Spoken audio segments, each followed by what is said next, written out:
When I did the video the other day on all of the small cameras I have, the action cameras, the 360 camera, the Osmo Pocket, things like that, I didn't include the video of a side-by-side comparison. I did that, but I had 5 cameras or something like that to compare, and I just didn't get it all edited.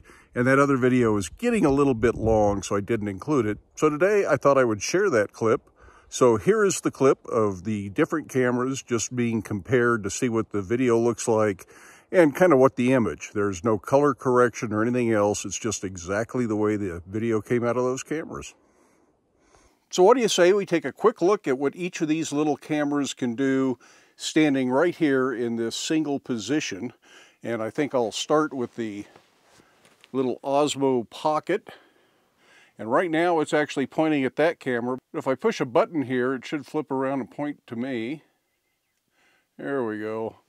So that's what it looks like. You can see how I'm holding it here, and I'm controlling it with buttons down here. And this will get much longer. I can stretch this all the way out to there. And I can look down. I can look up. And I can go one side or I can go the other. And then I should be able to push the button and flip the camera back around again. And we can kind of look out in the trees. And this is what makes this so handy for riding the trike. Not only do you get the stabilized gimbal effect, but you have that ability to just flip it around and talk to the camera or turn it around and see where you're going and re-aim it and all that. I just need to figure out a way to mount it to the trike a little better because this is a little bit contorted the way it is. And the other camera is the Insta360 OneX, and this is the 360 camera, and it's the one on the invisible selfie stick. So I can put it up here, and right now I can frame it so that you're seeing, and right now I can frame it so it's looking at this camera. But I don't have to change the way I'm holding it or push any buttons to spin it around and look at me, because I can do that all in editing because it's getting a 360 picture. And if I hold it out here like this, it can get a 360 picture of me. It can look all the way around. I have no idea what it's looking at. I'll find out when I edit. But I can get a little tiny planet effect if I want to, or I can do some other little cool things if I want to. So it's kind of a fun little camera, again, kind of a novelty. But it can catch some pretty good pictures. Then, of course, there is the little GoPro. And the GoPro, again, is looking at the camera I'm filming with, the Canon camera. In this one, you've got to point at whatever you want. Fairly wide-angle lens, so you get a lot of detail in there.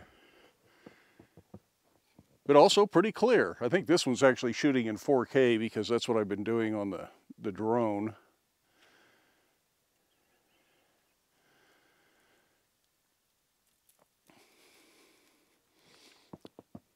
And as I say, this has that advantage that you can put it in little places, you can kind of hide it and open the door or open the refrigerator if you want it in the refrigerator behind the beer so you can see yourself getting a beer out or whatever it is you want to do with it. Lots of fun, cute little things you can do with a GoPro. Plus, they're really good for what they're meant for, and that is action cameras. You mount them to your bike helmet, your bike, your motorcycle. You take them out on the jet ski, whatever it is you want to do. And of course, the little Sony is essentially that same thing, only in Sony's version of the GoPro. And it does not have a screen. I can't see what this is looking at. I just have to assume it's looking in the right direction. But again, it's a fairly wide-angle camera most of the time. This one right now is actually set to a narrower angle. So it's kind of cropped in, and that's because this is what I've been using for a webcam. Since it has a microphone plug, I set this on a little tripod on my desk with a microphone. That's what I use for Zoom meetings. Never heard of a Zoom meeting before the pandemic, but now they're suddenly all the rage, and we're doing blacksmithing demos through Zoom meetings. And then, of course, like we looked at the other day, there is the phone camera. So now the phone camera is pointed your way, and this is what it looks like in the wide-angle view, the normal view, and the telephoto view. And let's take a look around here and see what it looks like. Of course, this one has the advantage of the screen. Let's go back to the wide angle. Normal. and telephoto.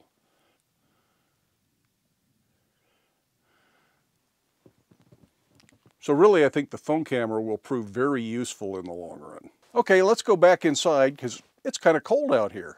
So those of you that have a little bit of an interest in these smaller cameras, the 360 camera, the Osmo Pocket, the action cameras, and even the cell phone camera, which is what I'm actually using right now, that shows you a little bit about what these things are capable of, how they compare. It's hardly a full review of them. It's just a little bit of an interest piece, and there's lots of videos, lots of people reviewing each one of these cameras specifically, so you can get a better idea of what the specs are and everything like that. But I didn't figure I needed to include that because I'm not real technical into the specs. I just kind of like messing with the cameras. And shortly after doing that other video, I found out that the new version of the Insta360 OneX, the Insta360 OneX2, and it has some improvements over the OneX. It is waterproof, it has longer battery life, and records at a higher bit rate, which means it's going to have a little bit better image, better colors, things like that. So it might be a really good camera, and I think they've improved the app so you can do more editing, and it has more special features if you're just looking for the fun stuff that it might be able to do. I think there's more of that in the new editing app. So that Insta360 OneX2 might be worth taking a look at, and someday when I have a little extra money, I might just go ahead and get one. I do hope you enjoyed this video and got something out of it. Make time in your day to get out and do something fun. Play with some of your toys if you got them, but one way or the other, we're going to see you for the next video.